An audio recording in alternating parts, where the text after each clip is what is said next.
చుట్టుముట్టు కొందరు ఎట్లుంటారంటే ఎవరన్నా నవ్వుకుంటా ఉంటున్నారంటే చాలు ఓర్వనే ఓర్వరోలా కాళ్ళ కింద కట్టెలు పెడతారు, దోస్తులు లెక్కనే ఉంటారు, కానీ కడుపులా కత్తులు పెట్టుకుంటారు. మీదికి కిస్స కిస్స నవ్వుకుంటా లోపల తిట్లు తిట్టుకుంటా అలై బలై తీసుకుంటారు. అసంటోళ్ళు మీకు దాకిరానుల్లా తాకలేదా? అగో గాంధీ భవన్కో లేకుంటే బీజేపీ ఆఫీస్కో ఓర్రి ఆడ గిసొంటోళ్ళు బొచ్చడి మంది ఉన్నారట. వాళ్ళు వీళ్ళు అనుకోగా నా చెవులో పడ్డది. నా చెవులో పడ్డాక మీకు చెప్పకుండా ఉండలేను కాబట్టి కట్టే కొట్టే తెచ్చే టైపులో చెప్తా. ఏమంటారు అలా అయినరి మరి. ఫస్ట్ కాంగ్రెస్ వాళ్ళకి అడగద్దాం. అధికారంలో ఉన్నారు కదా, అందుకే వాళ్ళదే చెప్పాలి, లేకుంటే ఫీల్ గారా. చూసినవా ఫస్ట్ మా ఘనకార్యం మా గుణగణాలు చెప్పకుండా వేరే పార్టీలకు చెప్తుంది అని అన్నా అంటారు. కాబట్టి ఈ పార్టీ నుంచి స్టార్ట్ చేద్దాం. మనకు రేవంత్ రెడ్డి సారు సీఎం కదా, మనం అందరం గట్లనే అనుకుంటున్నాం. సీఎం కుర్చీలో కూర్చున్న మనిషి ఏది చెప్తే గదే నిజం కావచ్చని అనుకుంటారు. కానీ చెయ్యి పార్టీలో మాత్రం అట్లా అనుకోరు.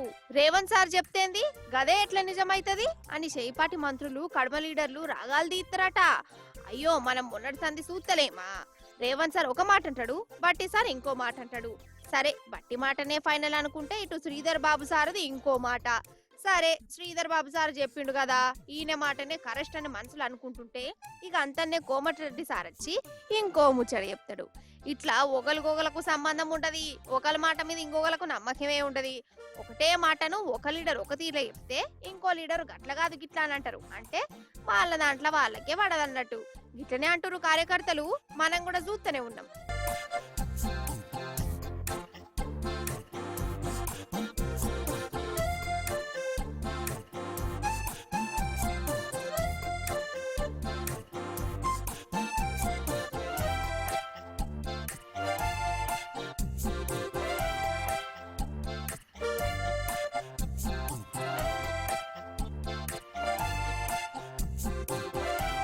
పువ్వు పాటోళ్ళది ఇంకో రామాయణం. అటుకెళ్ళి ఈటెల రాజేందర్ సార్ మాట్లాడక మాట మాట్లాడింది అనుకో, ఇక అంతల్ని Bandi Sanjay sir TV ముంగడకత్తాడు. Sir ఇంకో ముచ్చట చెప్తాడు. ఈటెల సార్ మాట అడుక్కే పోతుంది. ఇక బండి సార్ మాట్లాడిండు కదా అని అనుకుంటే ఇటు రఘునందన్ సార్ది ఇంకో ముచ్చట. అసలు రేవంత్ సార్ ను పొగుడుతుండా బీజేపీ వాళ్ళని తిడుతుండా అర్థం అయ్యి కానట్టుంటాయి సార్ మాటలు. ఇక వీళ్ళది ఇట్లుంటే పువ్వు పార్టీలో ఉన్న ఎంపీ కొండా విశ్వేశ్వర్ సార్ది ఇంకో రామాయణం.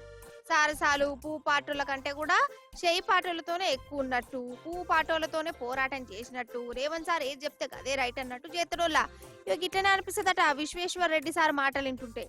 అసలు ఇదంతా చూస్తుంటే చాలా మందికి ఏమనిపిస్తుందట అంటే ఈ పువ్వు పాటోళ్ళను రేవంత్ సార్ది ఒక బ్యాచ్ అట. కడమ కాంగ్రెస్ లీడర్లు ఉన్నారు కదా, ఈ లీడర్లనే రెండు బ్యాచ్లు ఉన్నాయట.